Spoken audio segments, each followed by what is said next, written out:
Welcome back to the channel. Today, I'm getting personal. I want to share a story, not as a teacher on a platform, but as a human being who, like you, has wrestled with desire, sensual craving, emotional hunger, compulsive habits, karma, in all its forms. I'm going to walk you through how I used ancient Buddhist techniques to slowly, steadily, and sustainably shift my relationship with desire. This isn't a miracle tale. It's a path of falling, learning, and transforming. Let's rewind to the beginning. There was a period in my life when desire owned me. I mean that literally. I woke up thinking about food. I checked my phone in the middle of the night, hunting for social validation. I bought things I didn't need. I fantasized constantly about relationships that never existed outside my imagination. And then came the guilt, regret, emptiness. Every craving felt like a fire I had to put out. And every time I gave in, the fire only grew stronger. At first, I thought I needed more willpower. I made rules, schedules, resolutions. I promised myself no sugar, no social media, no flirting, no fantasies.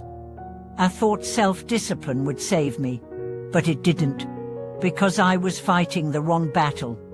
Desire didn't need to be defeated, it needed to be understood. That's when I turned for real to Buddhism, not just as a philosophy, but as a practice. Here's what changed everything. Step 1. I learned to stop calling desire bad. The first thing I had to let go of was shame.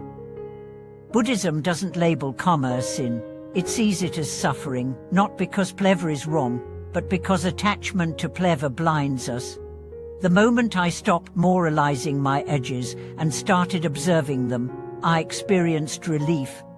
Not indulgence, not repression, just space. So the first breakthrough came through a very simple labeling. When desire would arise, I'd say in my mind, craving. Not I'm bad, not I need it, just craving is present. That small shift moved me from reaction to recognition. Step 2. I watched the arc of craving. One day I read a teaching: most cravings rise, peak, and pass within a few minutes if not fed. So I decided to test it. When I felt the pull toward a snack, a message, a video, I sat down, set a timer, and breathed. I watched the craving like a wave. It built, it screamed, but eventually, it faded. And I realized I didn't fade with it. I was still here. This was powerful. It showed me that desire feels permanent, but it's not. It's just a weather pattern. And I didn't have to run from the storm. Step 3.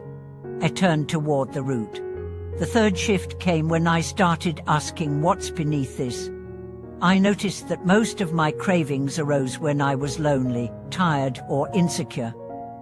They weren't about what I thought I wanted. They were about trying not to feel something deeper. Desire, I learned, was a cover story.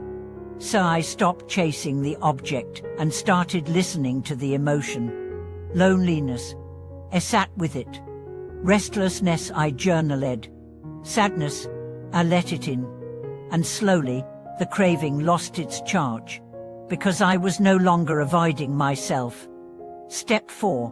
I practiced renunciation, not as deprivation, but as devotion. Buddhism teaches nikekehama renunciation, not to make life miserable, but to make it meaningful. I began practicing micro-renunciation as I skipped dessert, I silenced notifications, I left messages unread. Not because I had to, but because I could. Each act was a vote for freedom. And in those tiny spaces, I discovered a joy I had never tasted in indulgence, the joy of enough. Step 5. I shifted from intensity to simplicity. Desire thrives on drama. Big tastes, big feelings, big fantasies. But peace thrives on simplicity. So I simplified. I walked more. I cooked slowly. I cleaned with music. I replaced stimulation with stillness. And something amazing happened. I stopped craving intensity, because I no longer needed to escape. Step 6. I met my cravings with compassion.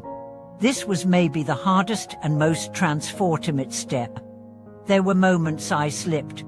I binged, I scrolled for hours. I fell back into fantasy. But this time, I didn't attack myself. I said, "No, there's pain again. That's okay, unlearning." And each time, I bounced back faster. Not because I was stronger, but because I was kinder. Compassion gave me the courage to keep going. Step 7.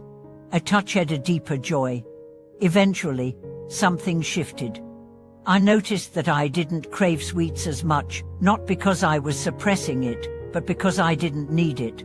I stopped checking my phone compulsively, not because I forced myself, but because I felt content. I began to feel a quiet joy, a steady presence, a gentle lightness, and I realized this is the joy the Buddha was talking about. The joy of release, the joy of a mind not chasing, the joy of being home. So how did I beat desire? I didn't. I befriended it. I listened to it. I learned from it. I stopped giving it power over my actions. And in doing so, I reclaimed my life. Desire still arises. It always will. But now, I smile when it does. Because I know I don't have to follow it. I can breathe. I can stay. I can be free. Thank you for watching this video. If you've ever struggled with desire, and let's be honest, who hasn't? I'd love to hear your story in the comments. What's helped you? Where do you still get caught? Don't forget to like, subscribe, and share this with someone who might be walking the same path. Until next time, may your desires reveal wisdom and your choices reflect peace.